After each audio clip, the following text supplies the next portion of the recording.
Hey folks, hope you're having a great Thursday. I'm going live once a week just to share from my book. And this is the 10th video. The first video was an overview of the book some 10 weeks ago, roughly. And then I'm going chapter by chapter about once a week. So my book, again, Sitting with God, A Journey to Your True Self Through Centering Prayer, has been out about 2.5 months.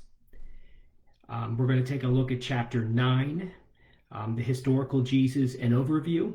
But before I jump into it, again, I just want to thank those that have purchased the book and thank those that have done reviews on Goodreads and Amazon. That means a lot to me. I'm up to 36 reviews on Amazon, and I have reviews in Canada and reviews on in UK Amazon as well. And the book actually has been purchased not just in the US. Half my sales are actually outside of the US. Sales in Japan, Germany, Spain, Australia, Canada, the UK are the different countries that I've had sales. So it's very, very exciting. So thank you for those that have read the book. Thank you for those that have reviewed the book and placed reviews on Amazon and Goodreads. And as you finish the book, please write a short and honest review on Amazon and on Goodreads. That would mean a lot to me, and it helps readers, new readers that want to take a look at the book and see what other people think, and then they can kind of formulate whether they want to check out my book. So thank you very much. So, chapter 9, Historical Jesus, an overview. And in this chapter, I'm not a scholar, but I took a look at a couple scholars and what they had to say about Jesus. I took a look specifically at John Dominic Crossan, N.T. Wright, Marcus Borg, and Luke Timothy Johnson, and what did they have to say about Jesus? So this human being Jesus that was on the earth some 2,000 years ago, what could they historically say about him?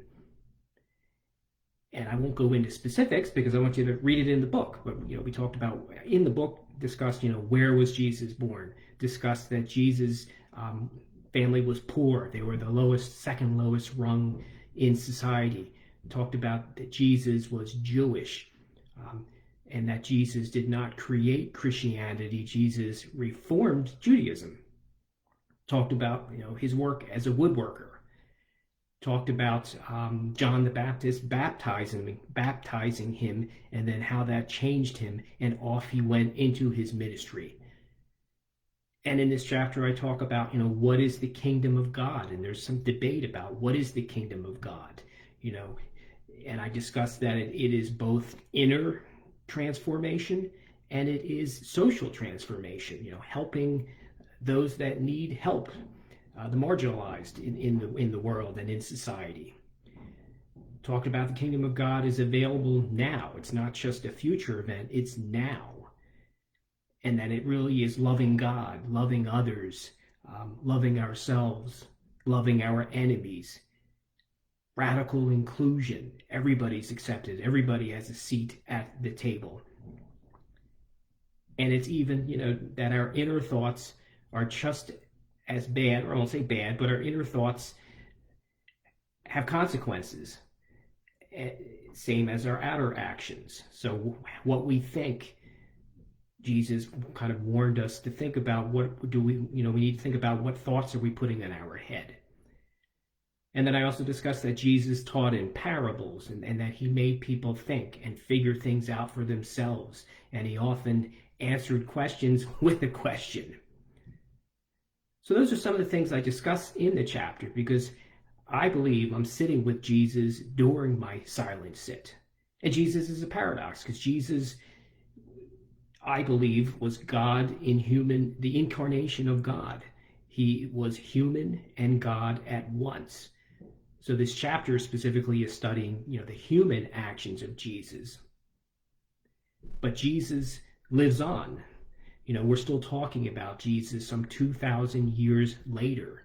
So there's the Jesus of history, the historical Jesus, and what actions did he take and what can we know about him? And then there's the Jesus of our faith. And this is the Jesus that lives on. And this is the Jesus that I sit with in centering prayer and then get up and walk with.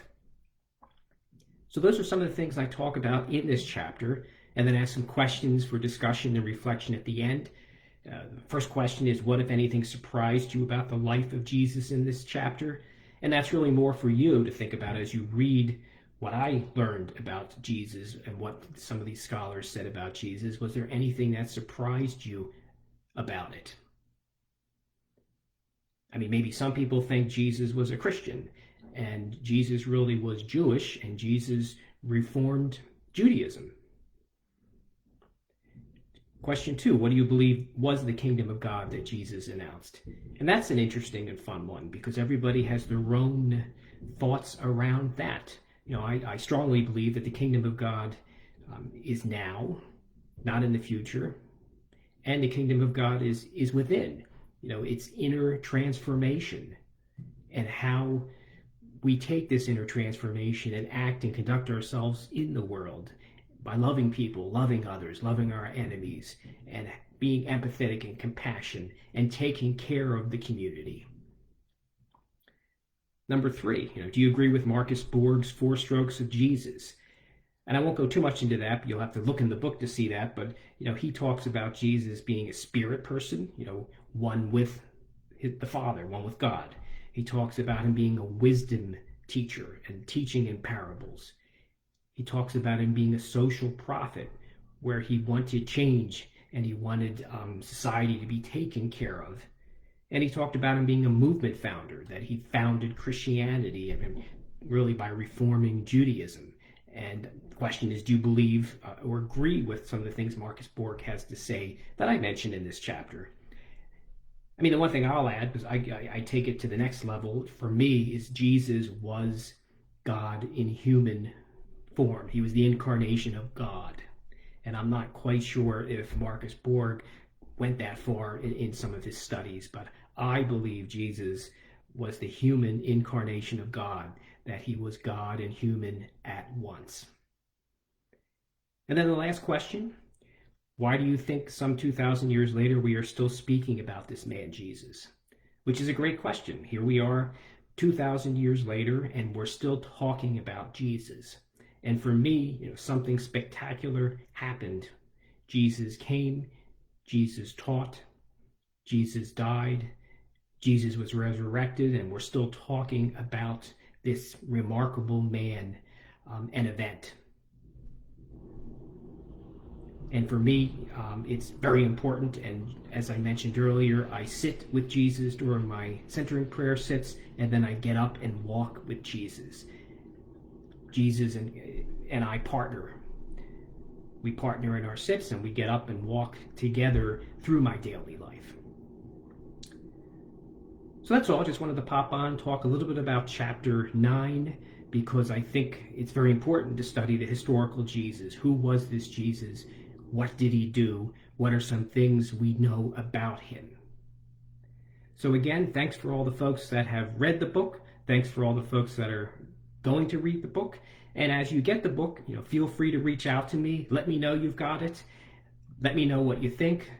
Share any comments with me. Share any questions with me. And even if you disagree with what I have to say, share that with me as well. You can reach out to me on Facebook, in private messenger, or even just go to my website, silenceteaches.com, and go to my contact page and tell me what you think.